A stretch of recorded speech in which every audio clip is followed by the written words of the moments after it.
All right, welcome. We're getting some participants to roll in.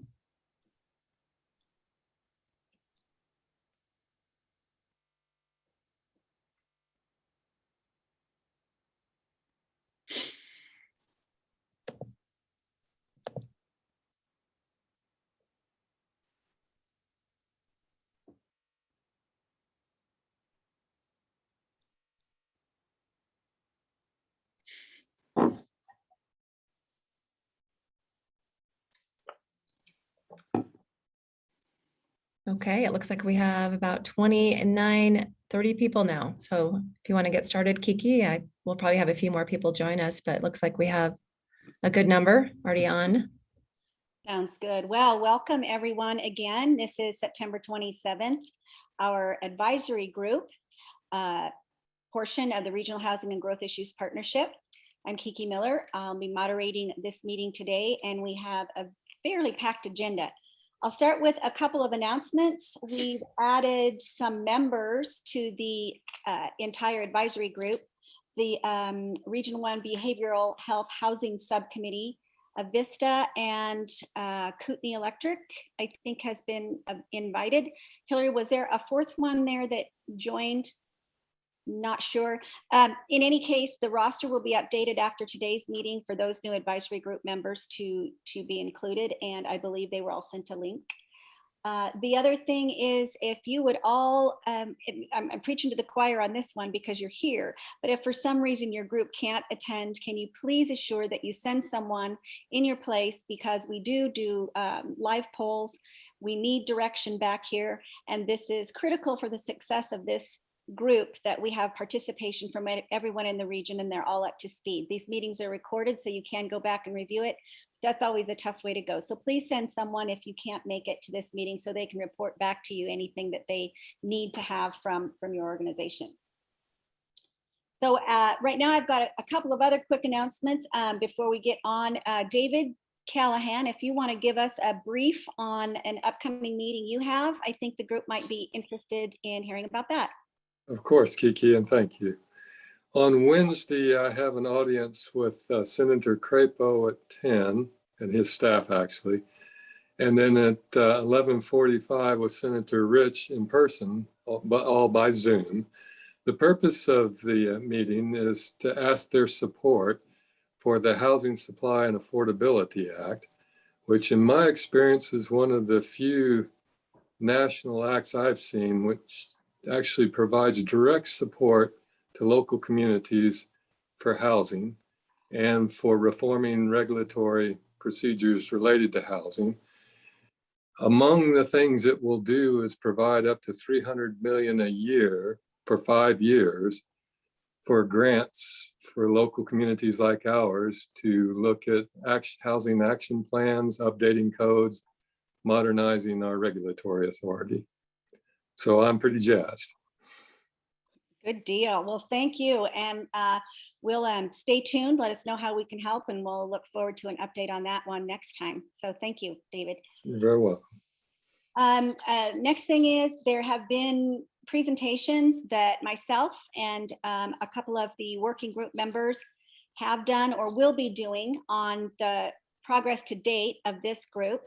That's included Professional Women in Building, Windermere Realtors, Ignite CDA is coming up, North Idaho Building Contractors, some Rotaries and Chambers have requested these presentations. So just to keep you up to speed, there is kind of a standard PowerPoint, and I kind of add on to it after every advisory group meeting.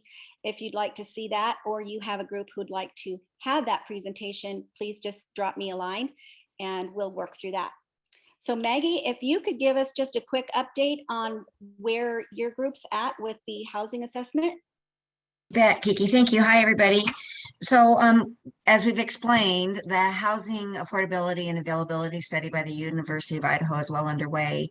An update real quick, we wanted to go to the community and get a real-time response from the community. So I'll just give you an update on the surveys. We're very encouraged by the level of employee surveys that we've gotten back. So we've gotten 2,535 responses back from people who are either owning their own homes or renting, and how their situation has been impacted with the post-COVID tsunami that's occurred in our community.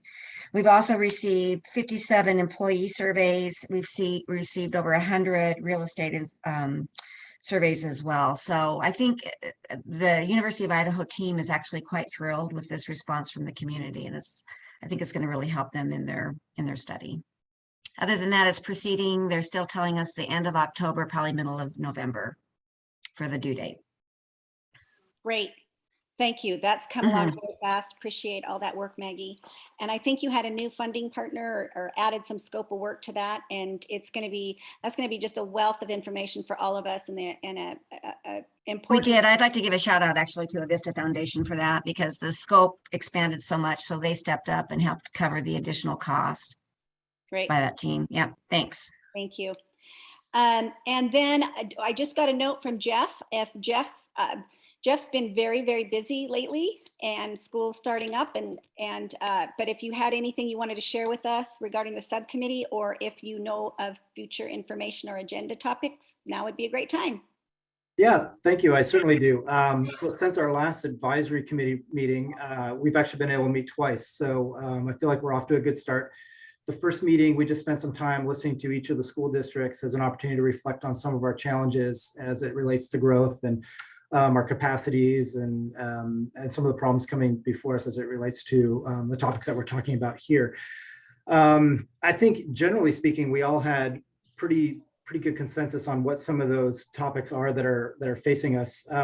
So I think, each district has some schools that are currently at or over capacity, and that's a challenge for each of us. We need to figure out some plans on how to address those. Each school district, I think, generally does have some land holdings, or at least plans to obtain some future land holdings. So, as far as land holdings, we're all in a reasonable position, at least for the next several years. But I think the biggest concern is, how do we fund construction of new schools? I think we all share a sentiment that we're concerned over some of the political pressures that school districts are feeling and lack of support, as we just had local levies come up for our maintenance and operation levies that require a 50% majority. We saw some that didn't pass and had to run again. And so definitely feeling like there's some concerns in the community that is leading us to believe that we might not have some of the community support that we once had, that we need to regain. But that doesn't mean that the challenges before us on the school level are very significant. And so I think it's just this major concern over how we're going to fund these future projects. We talked a little bit about the concern for affordable housing. I know in the Coeur d'Alene School District, we've lost a few staff that we have, offered positions to, that have turned those down and have said, no, we just can't afford to live in Coeur d'Alene. But I think there's some groups that are addressing that as well on this committee with Maggie's work and some of the other subcommittees on this group as well. A few specific highlights as we went through kind of the story from each school district that I think is worth noting. Lakeland shared that they had changed their elementary structure from a K-6 model to now a kindergarten through 5 to free up capacity in their elementary schools. But that added stress to their middle schools. And so they ended up bringing in a portable at their middle school to accommodate that growth. And, again, those are short-term fixes that I think on the school district level aren't ideal for us, but, that's a short-term fix to a long-term problem. They're concerned with some of the aging of their facilities, and they also have a $1 million plant facility levy that will be expiring for them this year. So they'll need to go back to the public if they choose to re-ask that. Post Falls shared that they currently have 1,600 students in their high school, and that's near their ideal capacity that they want. They could handle a little bit more, but they're going to have high school needs very quickly coming upon them. And again, they shared concerns on the political climate and the decreased confidence in the support of public education. I know in the Coeur d'Alene School District for us, our concern is over the growth on the west side of our school district. For example, Woodland Middle School is at 100% capacity right now. And that includes a portable that I just moved on to that property to give them 56 more student seats. And that puts them right at their 100% capacity mark. And we're going to see increased growth on that west side as things continue to develop with some of those subdivisions that we know are coming in. Same thing is true for Skyway Elementary. And both of our high schools are at 1,600 students. and they both have a capacity of just over 1,500 students. So, and I think we're more concerned with the west side growth for Lake City High School, even more so than Coeur d'Alene High School. The projected growth is not as significant for Coeur d'Alene High School. So the challenges we face are real. And then we also heard from NIC. They have a representative that's sitting on our subcommittee. And I think their needs are a little bit different because they're so isolated to their one campus location. And I think a lot of their concerns are focused on staff housing, student housing. You know, they shared some stories that despite offering relatively higher wages in the community compared to those in some of the jobs in our community, that they've had declined offers and they don't have enough staff housing that is just filling up rapidly for them. While they do have some land holdings around, they need to just be concerned of what's going on in their area. So future things that we're going to do at the second meeting, we started to talk about things that we want to start to work Jeff, I'm on. going to have you have to summarize quickly because I've got a huge agenda. Can you give us a brief of what your next is coming up, and then we got to move on from schools. Sure. But thank you. It's super important work. I just want to make sure we don't run out of time in our hour today. Sure. Yeah. So next steps at the second meeting, we talked a lot about what are some action steps that we want to take and what we really want to focus on how we handle that growth. We're going to meet with the NIBCA. They have a development subcommittee meeting. We're going to talk with them to see if we can create some partnerships with developers and how we can create support for that. And we talked about meeting with some local legislators to seek guidance and advice on how to encourage positive interaction and support from schools on the legislative level. So, and I'll wrap up there. That's excellent work. Thank you very much. I appreciate that. I'm sorry to have to cut you off. You know how we get large. We've got such important stuff to do, and we could spend hours on each one of our topics. And I really appreciate your work and your leadership, Jeff. The next thing I'm going to do is give you a quick brief on the open space subcommittee. There's 14 people who have been contacted and engaged in collaborating on what options may be available to hit that priority one item of a collaborative effort to preserve open space on the prairie. The meeting is going to go out as a request Zoom scheduled meeting for October 1st. There's a couple of additional people that I haven't been able to track down email contacts yet that had contacted to be involved in that. So that's kind of my only hiccup there. Their agenda has 3 items on it right now, and it's going to be an introduction to each other that will ask them all to review the white paper that we all developed that was based on all of the collaborative information that came together. Glenn Miles's presentation, our presentation from regarding the sports complex plan out on the prairie, some things that the county had tried in the past. All of those things have been merged into a draft white paper. So this group will take that, finesse it, fill in the blanks. And the second piece that they will do is determine who the contacts are, if there are options that want to be moved forward, how they can make that resource available. And then they'll determine when their next meeting is, who their leadership is going to be, and how we can facilitate putting that information as a resource on the KNPO website for them. So we're hoping to have the summary of that meeting posted. It'll be discussed by our working group, and then the summary of that meeting will be posted on the KNPO website, and I'll make sure you all know when that's available in October.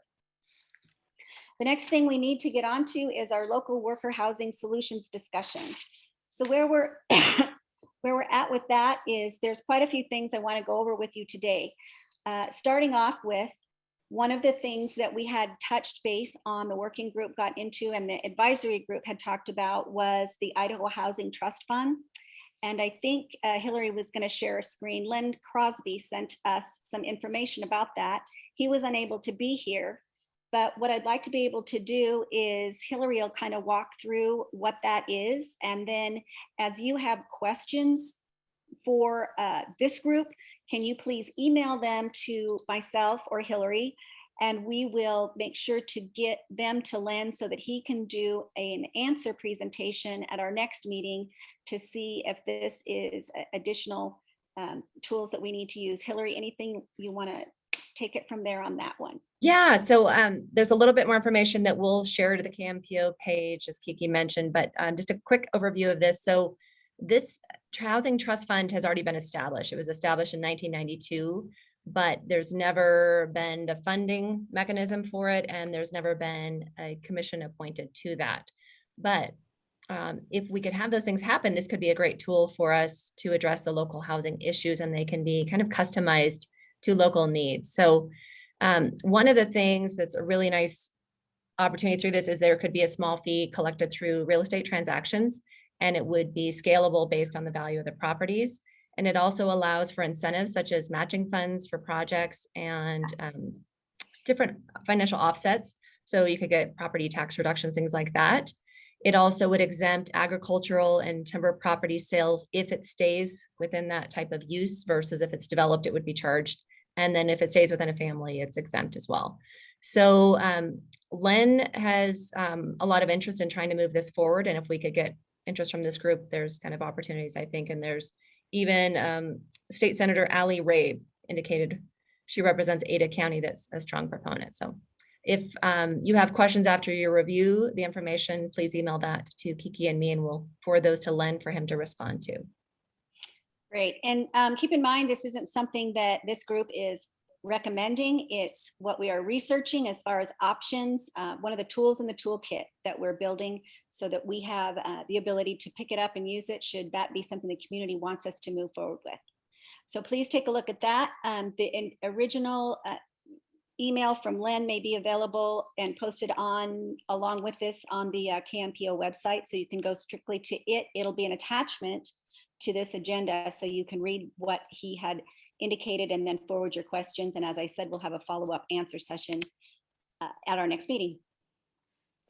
So the next thing I wanted to talk about was, and I'm not sure, Hillary, pardon me, I'm a little housekeeping here. Did we have somebody who was monitoring the chat box so that if we had questions as we go, we can answer them? Yes, David and Bob are both Okay, available great. to assist with that. So I don't want to skip over something if there's something important that I missed. So thanks, David and Bob, for doing that.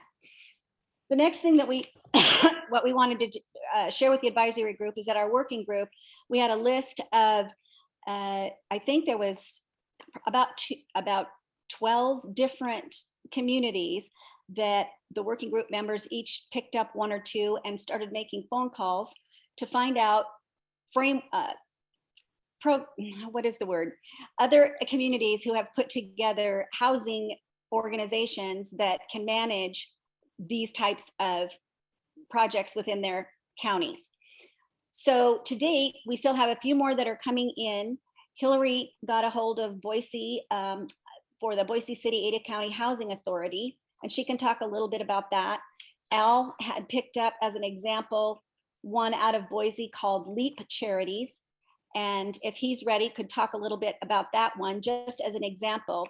But what will happen next is the rest of these is what the working group is researching on organizations that already exist and or have been developed in other communities that we could develop here. And that won't be finished until our next working group meeting. We'll get together and have a full report on those. So what we're planning on doing is what you're looking at here is this is Chodos. And Hillary, do you want to go through, or maybe Jack can talk about that? These are in our meeting, we had Jack Hawkins, who is now a panelist in this working group, talk with us about what community housing development organizations in Idaho that work with Jack's organization, certain ones throughout the state, and then there are other housing authorities and management structures. This is what we've been researching to put forward.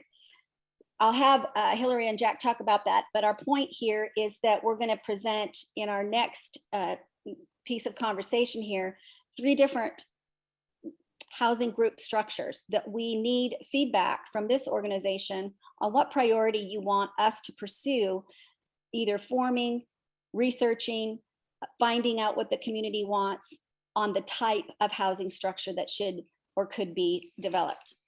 So Hillary, you want to talk a little bit about Chodos in Idaho, or Jack, do you want to pick that one up for a couple minutes? If you want me to start, and then I'll kick it over to Jack, because I think he has maybe a little more familiarity, but I know the Chodos and then the equivalent, which is CBDOs. So those are kind of both HUD terms or terms that are used for community-based development organizations or community housing development organizations that can do affordable housing projects in the state. So our local one is Habitat for Humanity, And then Panhandle Affordable Housing Alliance was a CHODO previously.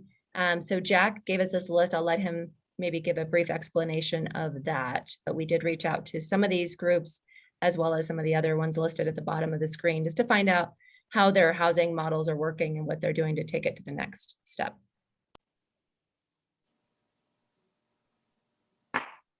Thanks, Hillary. Yeah, the six that are listed there, Bonner, Moscow, Leap, NeighborWorks Boise, Arch, and NeighborWorks Pocatello are all approved CHODOs through Idaho Housing. We have an application they go through, and they have to meet certain guidelines, but in essence, their mission has to be housing driven or low income housing in their area that they work. So there's a process to go through. You don't have to be an authorized CHODO in the state, but in order to get IHFA or actually home HUD funds, you have to be an approved CHODO to get those operating funds. So that's kind of it in a nutshell, but those are the six that we do work with currently. Great. And I'll tell you that the one that was mentioned here a couple times is Leap Charities was started by a realtor who saw a need for affordable housing in the Treasure Valley. And it kind of is a shared equity program where a housing trust owns the land. They build houses at a certain income level. The homeowners get a greatly reduced housing cost and share equity at sale with the organization. The housing trust was created with a capital campaign that raised $2.1 million from various foundations and individuals. So there's a lot more detail to that, but what we hope to do is kind of take these and present them in a format that says, here's some different things that we've researched and that could be added to the toolkit, and we're making some good progress. Can you go to the next screen? I think, Hillary, what we wanted to talk about is these three different things that we're exploring. And as I said, for your advisory group, as you're listening to this, before we leave today, we're going to be asking you this is going to be part of a survey that we're going to be asking you how you want to collect the data, responding to this, and also how, when we can get back to you on that. I'm sorry, 3 people are texting me right now, and I'm reading them while I'm trying to read this. The first option we're talking about is the one that we just started, and that is, who are the existing groups that could be expanded or created that are CHODOs or CBDOs. We know that Hillary mentioned Maggie Lyons' organization, PAHA, at one point was a CHODO, but also in a conversation with Maggie, they do have the ability to expand or morph into being an entity that could be one of the structures that dealt with some of these different level of income, property, and housing management programs. Another one I spoke with is Mark Tucker at United Way. They have some ability in talking about how they could expand some of their programs with assistance in order to manage some attainable housing projects. CD Aid is speaking with their board of directors regarding the ability for them to have a partner that could be a land trust partner if they were a housing management entity. And Habitat for Humanity, we already mentioned. So this is just not the finite list. It's just some that we've already talked about under the expanding and supporting existing entities that are already here. What can we do? Who do we have that we could support as a group, providing resources to them to deal with the local worker housing issue. So the next one is to form some sort of a regional housing advisory board or housing alliance. And I put together sort of a 6-minute graphic here, if it works, if it's in this PowerPoint, about what that would be. And if we had one entity that would be the center administrator of an alliance, and then we had this group being an advisory group to that alliance, members who could actually fund and manage programs at multiple different income levels and processes, and cities and counties who were there to be partners with these entities. And then, of course, the private sector, developers, investors, partners, who could be the other arm of how an alliance would work.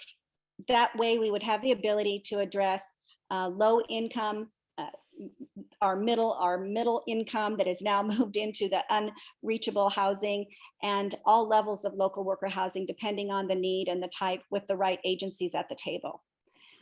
So that's the second option that we'll be talking about should this group move forward in forming, and how would that work. The third option is the formation of a statute driven, and Hillary, can we go to that next page that throws all of these onto the screen at one time?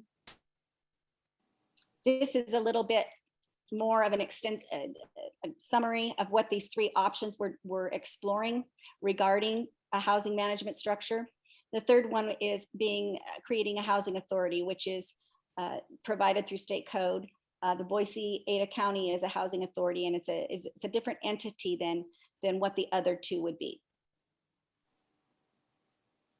One of the big differences with that is I think it has the authority to bond for funding.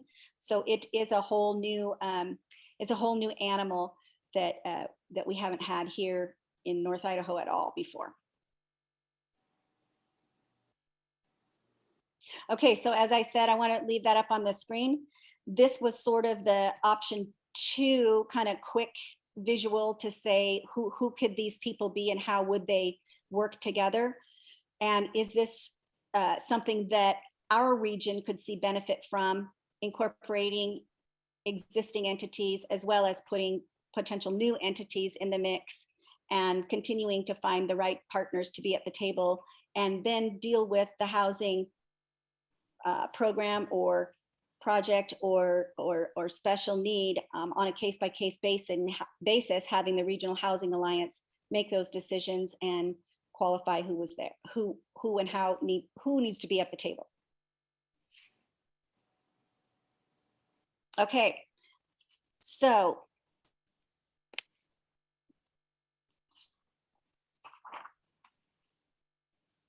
if we go back to the screen that shows what the three options are, there's going to be a survey link that we're going to be sending out via email to all of the advisory group partners. It's going to be talking about these particular programs. It also will have the ability for you to subject a comment or submit a comment and or other idea for a structure on how we may move forward on some of these things. But this is where the working group needs direction, and it's very important that the advisory group takes some time to understand what some of these mean and gives us feedback and direction for the next steps that we take. So Hillary, if you want to talk about the live poll questions and a couple things that we want to do before we wrap up. If there's any questions on what we have shared with you to date, we've tried to boil it down into a very, very simplistic summary, but these are very, very large projects and programs. This isn't something that's going to provide one single solution answer, and it does affect all levels of housing need. And some of these are going to be tied directly to the results of the housing assessment. When we get that information, we'll know which one of these or how this overarching organization is going to be able to help lead that toolkit that we're continuing to build as we continue this research. So one of the things we want to do is, this will be the survey questions that will be coming out. More importantly, right now, we're going to do, Hillary, are moving into the live poll. Are you ready? Yep, I'm ready to start the first live poll. So the thing that we're trying to do now is we need some information from this advisory group. As I said, we're going to email you out these three, there'll be more description on what those three entities are, but we need to know from you as an advisory group which one you want us to move forward with.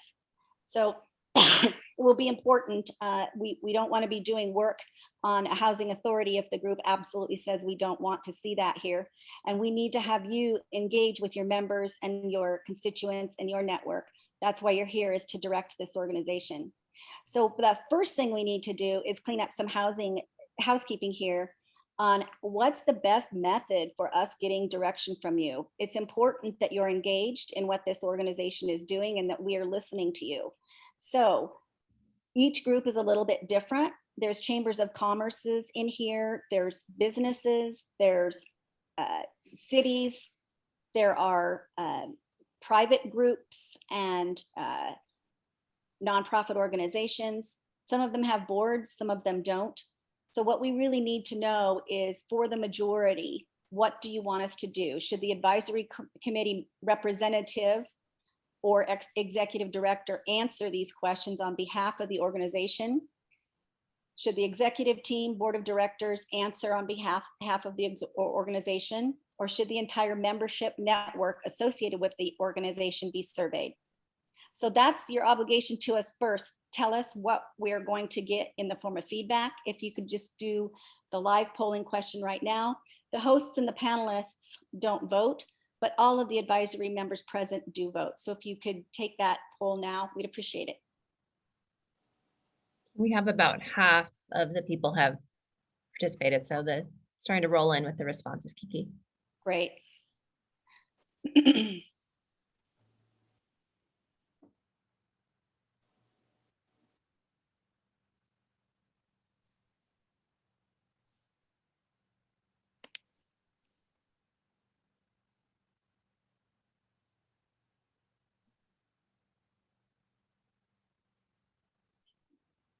Okay, does anyone else want to get their vote in before we end the polling?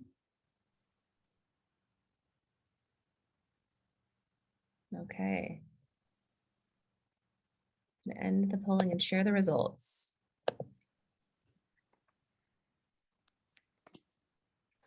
Okay, so I don't know if these portions of the live polling are included in the recorded version. So the questions were, number one, what's the best method for getting direction to the housing management structures should be explored?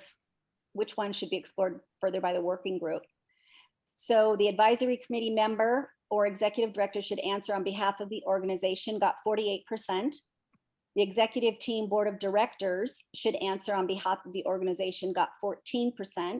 And the entire membership network associated with the organization should be surveyed, got 38%. So it looks like the majority believed just the single person could answer the question, but close behind is the entire membership should be surveyed. And I would say, Bob, if you're there, it looks like there were some questions in the chat box. Were they pertinent to this that we can clear up before we move on? Yeah, the question was, how would the survey go out if it was to more than just the advisory committee or ED? Sorry. We were going to do a Survey Monkey, and so we could send out the link to each of the advisory committee members and they could share it with their network, and we'd have a certain time frame. I think, Kiki, were you wanting it to be a pretty quick It has. turnaround time? We're going to have it within a week. But I Right. would say that that seems to be the best way that we want to do, is have go with what the majority wants, and that is an advisory committee member. I don't think that this precludes any organization from going on their own to poll their organization and then respond with what the majority of their organization told them the choice was. So that seems to me that if you had one nonprofit who just wanted their board of directors to review it and then come up with the majority or their consensus, then that one nonprofit director could reply to the survey on behalf after they've polled them. Same with any other networking group. But I think that what we're going to move forward with is taking a response from each one of our advisory group members on what that group has come to a consensus and decided to direct us to do on that one. And one other point with that, with the survey, we'll provide that background information as well, so that it's clear when they're answering. You know, Okay. the survey questions will know what is a CHODO, what is a housing trust, what does an alliance look like? So just want to make that point. Okay, are you ready for the second poll? Sure, and I just want to make sure to all of you advisory group members, if you aren't clear on that or why we are trying to do what we're trying to do, please drop me an email. As always, I'll call you back, I'll explain it.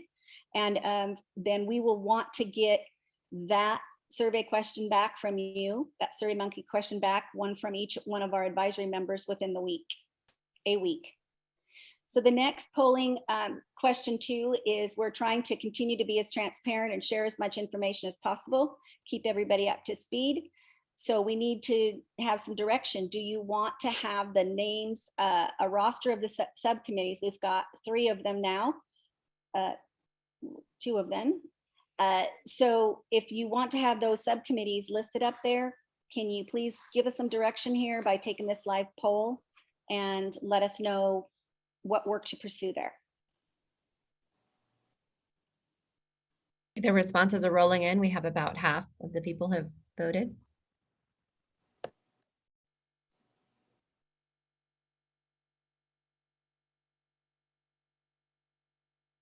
And I'll give you a spoiler alert. At our next meeting, we're going to talk about whether the subcommittee should post summary updates of their work. So we're going to move into how that happens. But the main group will only do these brief reports at advisory group of the subcommittee work. Okay, I think we have most of the votes in, unless anyone else wants to cast a vote on this live poll. Gonna end the polling. So to reiterate again, should KMPO page be updated to include the rosters of the subcommittees? And 64% said yes.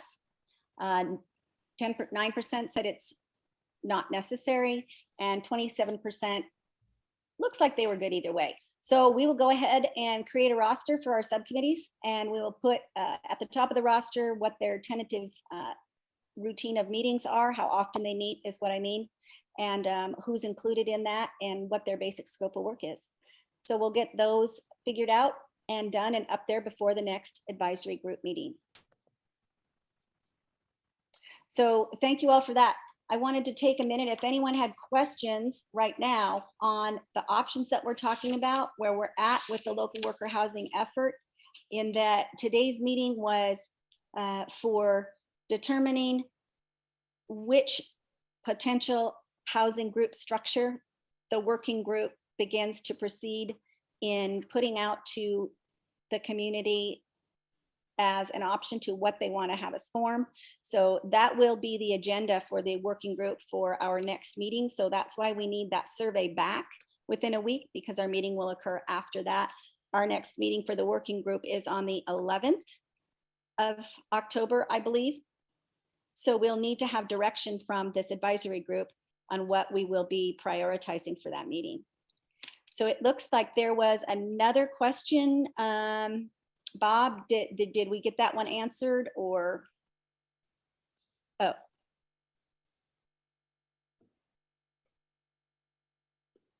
It was on the Idaho Housing Trust Fund.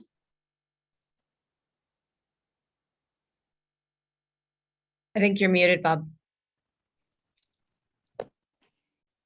Thank you much. Yeah, the question was if the Idaho Housing Trust Fund was a form of subsidized housing, is it tax credits to developers? And I didn't specifically answer the question. Actually, I just grabbed something from the website that described it. I'm guessing that our IHFA folks could answer that better than I could, but. And I think you're probably right. They might be able to. I'm wondering if that might be the question that what we put give to Len for the presentation at our next meeting on how that works as one of the items in the toolkit.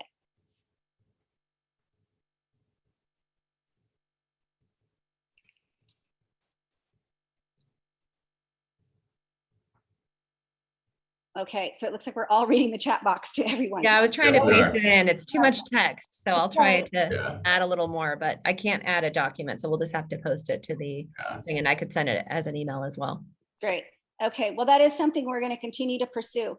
Now, keep in mind for review, the draft of the toolkit items that we talked about at our last advisory group meeting is on the KMPO website.